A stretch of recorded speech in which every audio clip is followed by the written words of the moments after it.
और सतगुरु रामपाल जी भगवान यहां पर कह रहे हैं कि विशेष यानी बहुत ही ध्यान देने योग्य बातें हैं, अच्छी प्रकार से आंखें और कान खोलकर समझने की आवश्यकता है। वर्तमान में, वर्तमान का मतलब वर्तमान समय में, प्रेजेंट में, वर्तमान में मेरे रामपाल द्वारा चलाया गया यह 13वां पंथ है। भाइयों और बहनों, कबीर सागर की भूमिका में आपने पढ़ा शुरुआत में कि कबीर सागर का सरलार्थ गुरुदेव भगवान ने सतलोक आश्रम बरवाड़ा में 2012 में कर दिया था। कब कर दिया? 2012 में। गुरुदेव कह रहे हैं वर्तमान में मेरे रामपाल द्वारा चलाया गया यह 13वां पंथ है।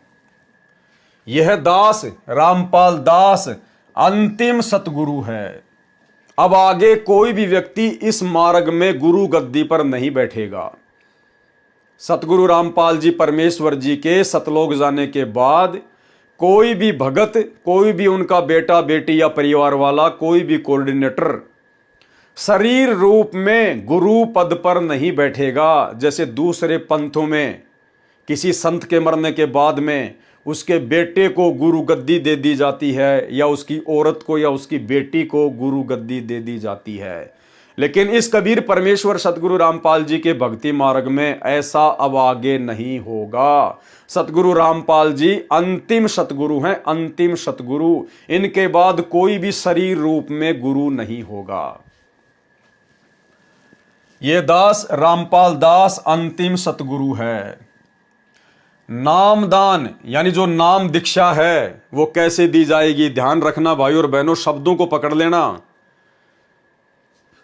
परमात्मा कहते हैं साधु शब्दा परखिए, दुख पड़े घरनार, और सूर वीर जद जानिए जब रण बाजे तलवार।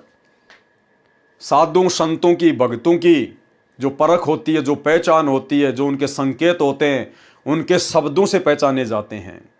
तो गुरुदेव भगवान ने क्या शब्द लिखे हैं, एक एक शब्द को पकड़ के चलना।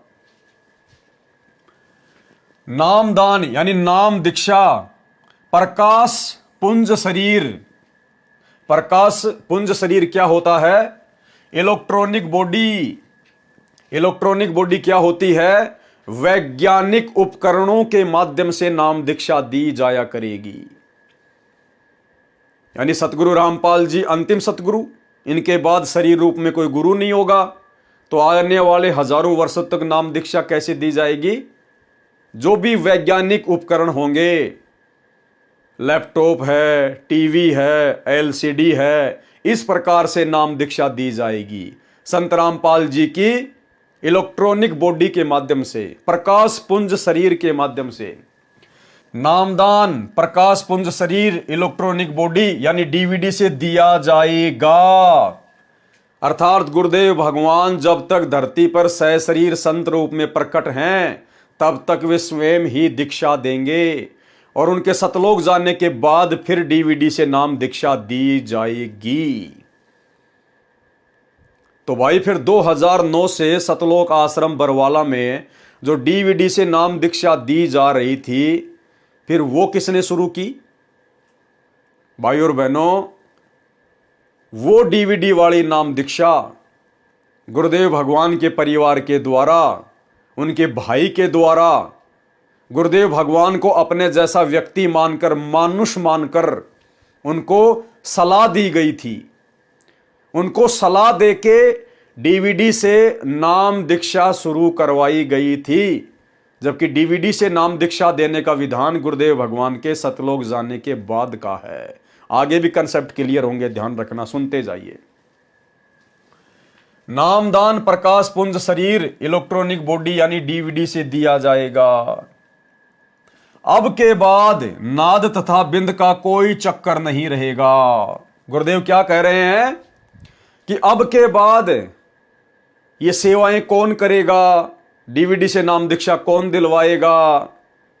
अब के बाद नाद और बिंद का कोई चक्कर नहीं रहेगा। जैसे धर्मदास की वंश परंपरा से बिंद परंपरा वाले ही उत्तराधिकारी बनते हुए आ रहे हैं, तो गुरुदेव भगवान कह रहे हैं कि अब के बाद नाद और बिंद का कोई चक्कर नहीं रहेगा। यानी गुरुदेव भगवान कह रहे हैं कि मेरे परिवार वाले कोई ठेकेदार नहीं रहेंगे। कोई ये सोचे कि भाई संत रामपाल जी के सतलोक जाने के बाद तो संत रामपाल जी के परिवार वाले, उनके बिंद वाले ही सारे ढमढमे को संभालेंगे, सारी सेवाओं को संभालेंगे। गुरुदेव कह रहे हैं अब के बाद, यानी मेरे सतलोक जाने के बाद नाद और बिंद ये कुछ भी नहीं रहेगा। जो योग्य होगा उसी को इन सेवाओं के लिए निमित्त बनाया जाएगा। अब के बाद नाद तथा बिंद का कोई चक्कर नहीं रहेगा। पहले भक्ति विधि गलत कर देते थे, जिस कारण से बिंद वाले पंथ यानी भक्ति मार्ग को नष्ट कर देते थे। भक्ति विधि ठीक रहेगी तो साधकों का मोक्ष निश्चित है। और अब देखिए भाई और बहनों क्या कह रहे हैं परमात्मा, अब तो डीवीडी से दीक्षा दिलाई जाएगी। ये नहीं कहा गुरुदेव भगवान ने कि अब तो डीवीडी से नाम दीक्षा दी जा रही है, जबकि जिस समय परमात्मा ने ये शब्द लिखे उससे 3 साल पहले ही सतलोक आश्रम बरवाला में डीवीडी से नाम दीक्षा देने की प्रक्रिया शुरू हो चुकी थी। उसके बावजूद भी परमात्मा ये कह रहे हैं कि अब तो डीवीडी से दीक्षा दिलाई जाएगी।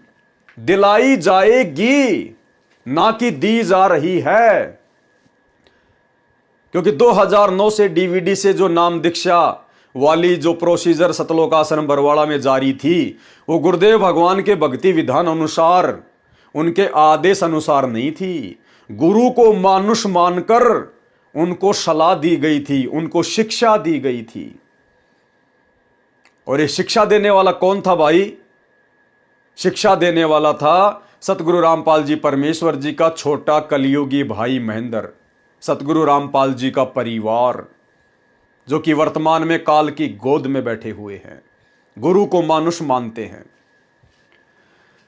अब तो डीवीडी से दीक्षा दिलाई जाएगी, यानी आने वाले समय में दिलाई जाएगी। उसे कौन दिलाएगा? ध्यान देना भाई और बहनों, एक एक शब्द के ऊपर, यह मौका बार बार नहीं मिलेगा। उसे वही दिलाएगा जिसको आदेश दिया जाएगा, वह चाहे बिंद का हो चाहे नाद का हो। और क्या कहा गुरुदेव भगवान ने कि जो डीवीडी से आने वाले समय में जो नाम दीक्षा दी जाएगी ना, उसको वही दिलाएगा जिसको आदेश दिया जाएगा।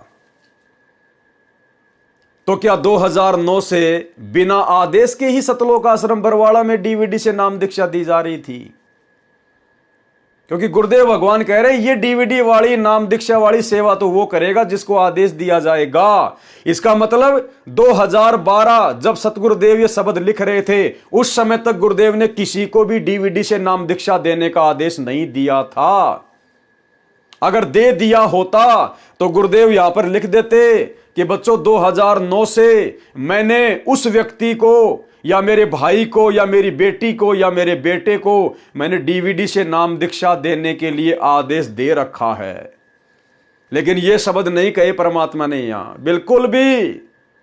क्या कह रहे हैं कि डीवीडी से नाम दीक्षा देने वाली सेवा उसी को दी जाएगी जिसको आदेश दिया जाएगा। अब तो डीवीडी से दीक्षा दिलाई जाएगी, उसे वही दिलाएगा जिसको आदेश दिया जाएगा। तो बताइए वर्तमान में भाई और बहनों किसको आदेश दे रखा है सतगुरु रामपाल जी परमेश्वर जी ने? कोई भी प्रमाण दे दीजिए।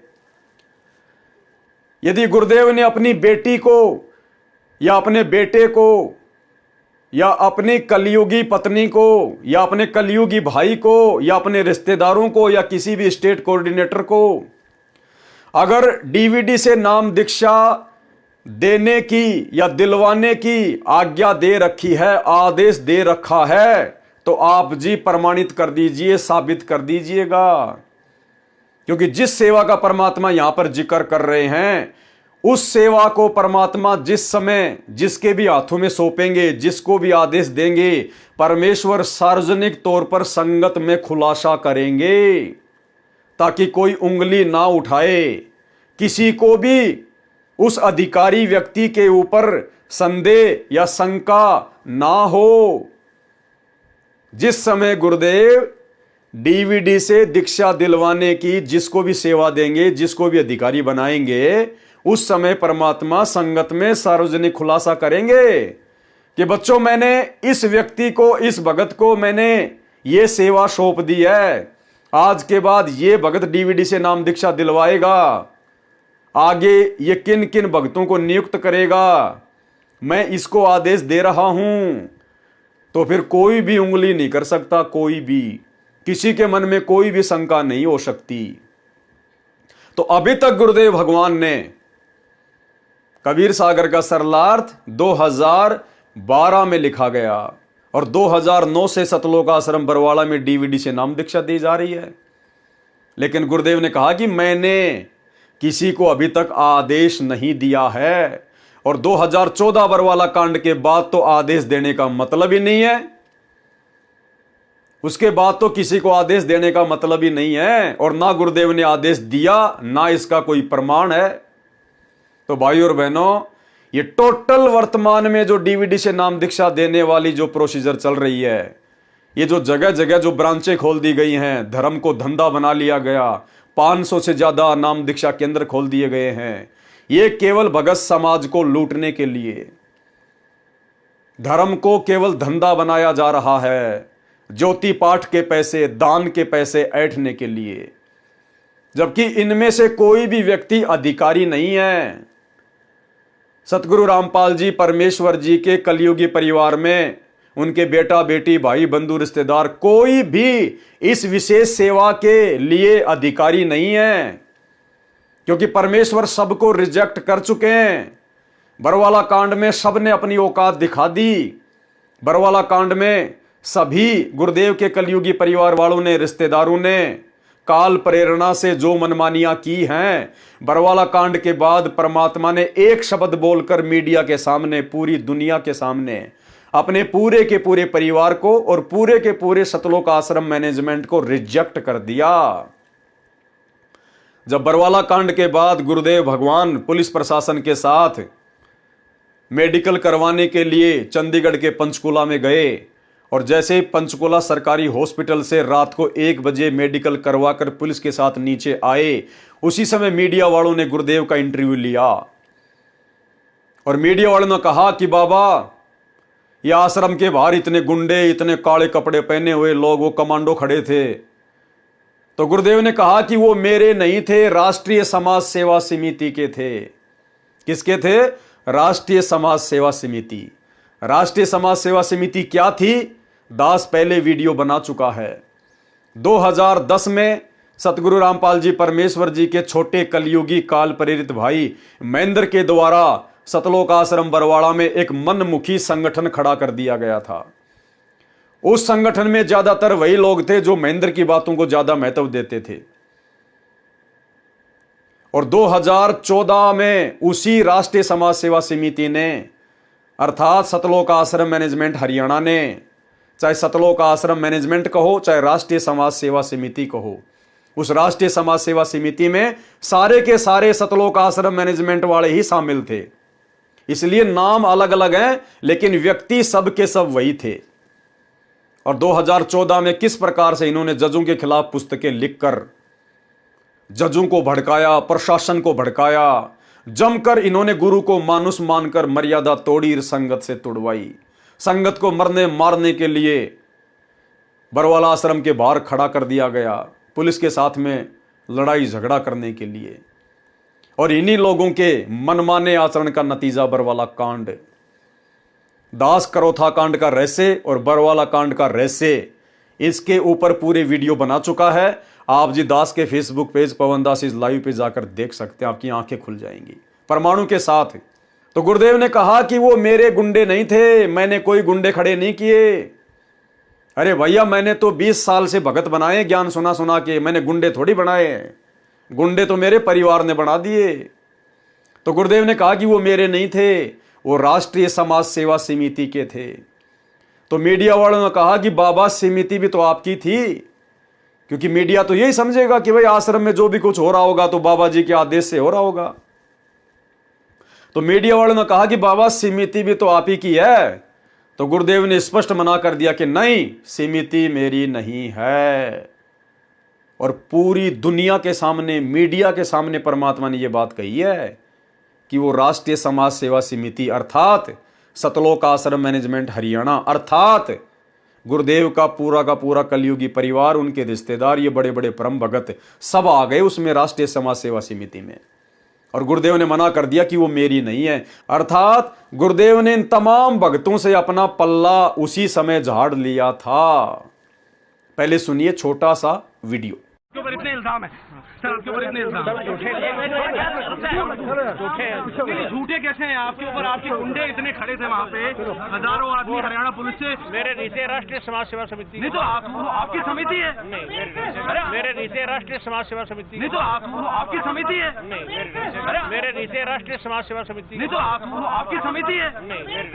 मेरे नीचे राष्ट्रीय समाज सेवा समिति नहीं तो आपकी समिति है। तो भाई और बहनों, भला आज गुरुजी उसी राष्ट्रीय समाज सेवा समिति को, उसी सतलोक आश्रम मैनेजमेंट हरियाणा को अर्थात उस राष्ट्रीय समाज सेवा समिति में और सतलोक आश्रम मैनेजमेंट में शामिल अपने बेटा बेटी भाई बंधु रिश्तेदार इन कोऑर्डिनेटरों को, जिन्होंने बरवाला कांड करवा दिया, परमेश्वर की 6 आत्माओं को मरवा दिया, आज भला परमेश्वर उन्हीं मनवस काल प्रेरित लोगों को कैसे डीवीडी से नाम दीक्षा दिलवाने की सेवा देंगे बरवाला कांड के बाद में? ये तो कॉमन सेंस की बात है, मूर्ख से मूर्ख व्यक्ति भी विचार कर सकता है। तो स्पष्ट कर दिया गुरुदेव ने, अब तो डीवीडी से दीक्षा दिलाई जाएगी, उसे वही दिलाएगा जिसको आदेश दिया जाएगा। अगर गुरुदेव ने यहां पर अपने कर कमल से यह बात लिखी है कि जिसको आदेश दिया जाएगा, इसका मतलब जब गुरुजी डीवीडी से नाम दीक्षा देने की आदेश देंगे या आज्ञा देंगे तो गुरुजी पूरी संगत में सार्वजनिक करेंगे, अनाउंसमेंट करेंगे, ऐलान करेंगे। वह चाहे बिंद का हो या नाद का, वो चाहे मेरे कलयुगी परिवार का हो या चाहे संगत में से मेरा कोई अन्य भगत हो। स्पष्ट कर दिया गुरुजी ने कि ये ना सोचना कि मेरे परिवार की ठेकेदारी है, कि मेरा परिवार ही ठेकेदार बनेगा। नहीं, स्पष्ट कर दिया गुरुदेव ने कि वो चाहे बिंद का हो चाहे नाद का हो। बिंद का यानी चाहे वो सतगुरु रामपाल जी परमेश्वर जी के परिवार का हो या चाहे संगत में से कोई अन्य भगत हो, जिसको आदेश दिया जाएगा वही डीवीडी से दीक्षा दिलाएगा। कल्याण नाम दीक्षा से होना है, पंथ तो अब कोई भी नष्ट नहीं कर सकेगा। परमात्मा कहते हैं चाहे कोई कितनी काल प्रेरणा से बकवाद क्यों ना कर ले, जैसे करोथा कांड के समय मैनेजमेंट ने खूब बकवाद करी, बरवाला कांड के समय जग जाहिर है इनकी बकवादें। कलयुग में सत्य साधना चलेगी, विश्व का कल्याण होगा। अब देखना क्या कह रहे हैं परमात्मा, जो अहंकारी व काल प्रेरित हैं, यानी जो सतगुरु रामपाल जी से दीक्षा लेने के बावजूद भी उनको नहीं समझ पाए, नहीं पहचान पाए, अपनी मनमानियां ज्यादा करते हैं, तो गुरुदेव कह रहे हैं जो अहंकारी व काल प्रेरित हैं, अपने परिवार के विषय में, उन कोऑर्डिनेटरों के विषय में गुरुदेव भगवान संकेत कर रहे हैं।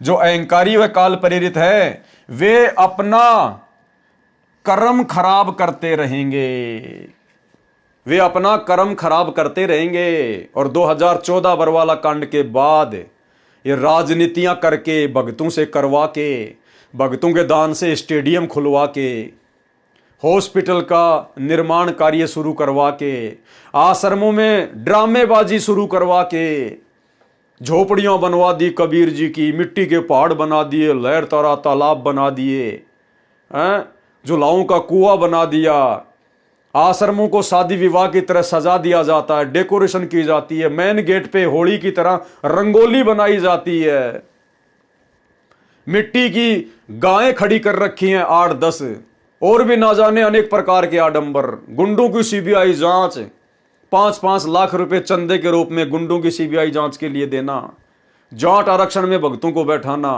करोड़ों में चंदे के रूप में पैसा देना जाट आरक्षण वालों को, और भी अनेक प्रकार की त्रुटियां जो इन लोगों ने बरवाला कांड के बाद कर डाली हैं, जो स्पष्ट प्रमाण है कि इनसे बड़ा काल प्रेरित और इनसे बड़ा अहंकारी संगत में अन्य कोई नहीं है।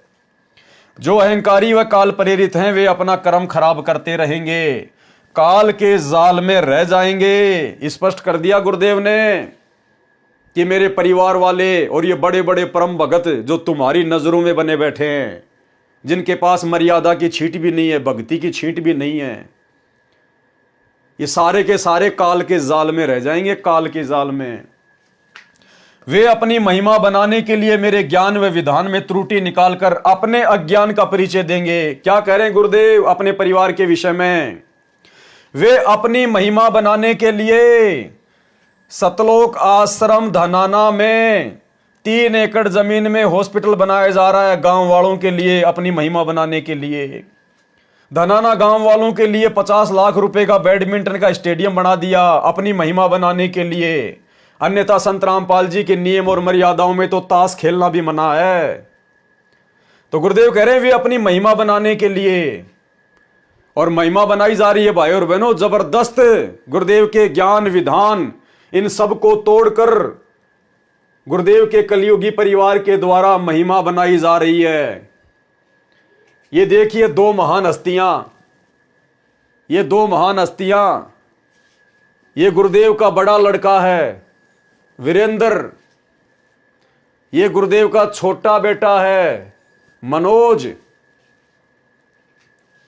और यहां देखिए ये राजनेता है, ये बीजेपी का कोई नेता है,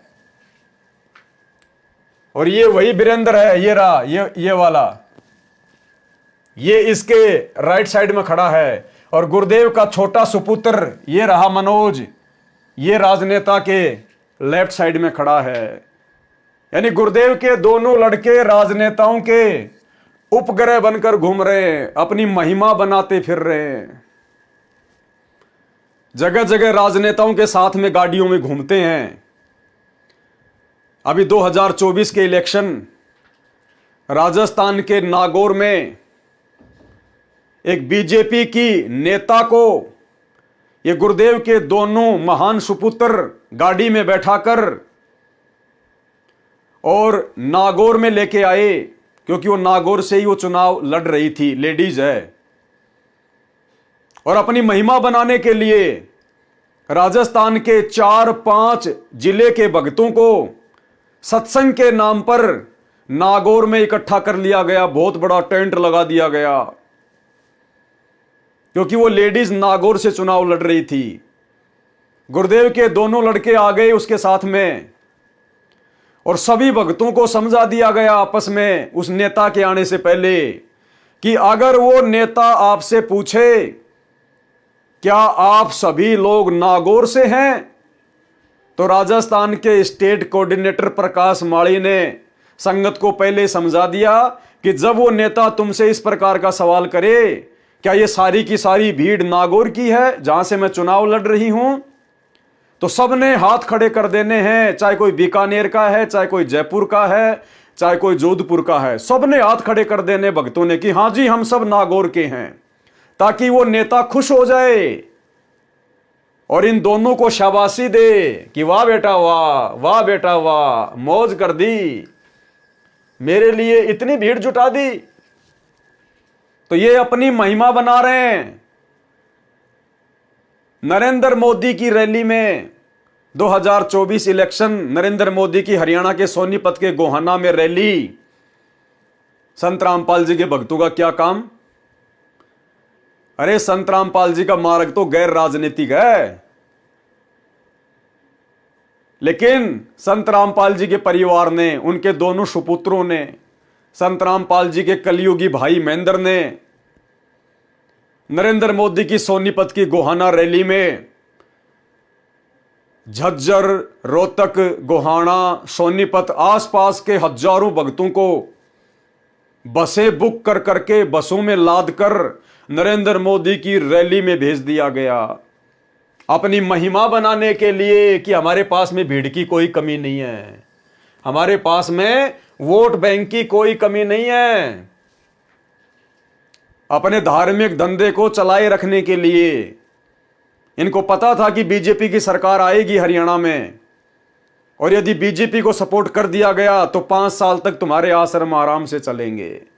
इसलिए आजकल ये दोनों भाई संत रामपाल जी के परम सुपुत्र राजनेताओं की गुलामी करने में हद से ज्यादा व्यस्त हैं। आपकी आंखों के सामने है भाई और बहनों। उसके बाद में राजस्थान के अलवर में बाबा बालक नाथ की रैली में 2024 चुनाव के समय यही दोनों महान हस्तियां जयपुर के और अलवर के भक्तों को मैसेज डाल के और उसकी रैली में बुला लेते हैं। भक्तों को कहते हैं कि एक दिवसीय सत्संग है। भक्तों को पहले नहीं बताया जाता कि हम तुम्हारी मर्यादा तोड़वाने के लिए आ रहे हैं, तुम्हें राजनेताओं की रैली में धक्के खिलवाने के लिए बुला रहे हैं। नहीं, गुरुजी का आदेश है। अलवर के तिजारा में एक दिवसीय सत्संग है। अब भगत तो बेचारे सत्संग के नाम पे चले गए और वहां जाने के बाद में हाथों में दे दिए झंडे कि बाबा बालकनाथ की रैली में पीछे पीछे चलो। तो ये इस प्रकार से अपनी महिमा बनाने में लगे हुए हैं ये काल प्रेरित दोनों भाई, सतगुरु रामपाल जी का पूरा परिवार। और इन्हीं के पीछे ये सारे स्टेट कोऑर्डिनेटर दूं मिलाते फिरते हैं, दूं मिलाते हुए, क्योंकि उनको तो अपना परिवार चलाना है, उनको तो अपना पेट भरना है। इन्हीं दोनों महान हस्तियों के आदेश पे बाकी कोऑर्डिनेटर चलते हैं दूं मिलाते हुए। तो गुरुदेव ने जो लिखा वो परम सत्य है भाई और बहनों, एक एक शब्द परमात्मा का। क्या कह रहे हैं गुरुदेव भगवान? जो अहंकारी व काल प्रेरित है वे अपना कर्म खराब करते रहेंगे, काल के जाल में रह जाएंगे। वे अपनी महिमा बनाने के लिए मेरे ज्ञान व विधान में त्रुटि निकालकर अपने अज्ञान का परिचय देंगे। तो इन्होंने, गुरुदेव के परिवार वालों ने अपने अज्ञान का परिचय दे दिया, गुरुजी के ज्ञान और विधान में त्रुटि निकाल दी। क्योंकि गुरुजी के ज्ञान में तो कहीं भी राजनीति नहीं है, हॉस्पिटल बनाना नहीं है, स्टेडियम बनाना नहीं है, रक्तदान देहदान नहीं है, गुंडों की सीबीआई जांच का समर्थन करना नहीं है, जाट आरक्षण में करोड़ों रुपया चंदे में देना गुरुजी के विधान में नहीं है, एम्बुलेंस चलाना गुरुजी के विधान में नहीं है, फ्री में किसी के लिए बसें चलाना गुरुजी का विधान नहीं है। ये टोटल परमेश्वर के ज्ञान और विधान में त्रुटियां निकालकर गुरुदेव के इस लेख के अनुसार आज उनका परिवार इस मार्ग में गंदगी फैला रहा है। जो अहंकारी व काल प्रेरित है वे अपना कर्म खराब करते रहेंगे, काल के जाल में रह जाएंगे। वे अपनी महिमा बनाने के लिए मेरे ज्ञान व विधान में त्रुटि निकालकर अपने अज्ञान का परिचय देंगे। और फिर परमेश्वर ने नीचे क्या लिखा, ध्यान से पढ़िए। मेरे भगत ज्ञानवान हो चुके हैं, उनके काल जाल में नहीं आएंगे। क्या कह रहे हैं गुरुदेव? कि मेरे भगत ज्ञानवान हो चुके हैं, उनके जाल में नहीं आएंगे। आप और हम सत्सेवक भाई बहन, आप और हम आत्माओं के लिए परमात्मा ने अपने कर कमल से, अपने पवित्र कर कमल से यह लेख लिखा है कि अब मेरे भगत ज्ञानवान हो चुके हैं, वो इनके जाल में नहीं आएंगे। तो भाई और बहनों, गुरुदेव के परिवार के जाल में अर्थात काल के जाल में केवल सत्सेवक भाई बहन ही फंसने से बचें। बाकी 90% संगत इन आश्रमों में जो जा रही है सब काल के जाल में फंसी हुई है। तो परमेश्वर ने यहां पर जिन आत्माओं के लिए शब्द लिखे हैं, भाई और बहनों, आप और हम सत्सेवक भाई बहन हैं जो इनके इस प्रकार के आडंबर और पाखंड में नहीं फंसे, उनके जाल में नहीं फंसे। मेरे भगत ज्ञानवान हो चुके हैं, उनके काल जाल में नहीं फंसेंगे।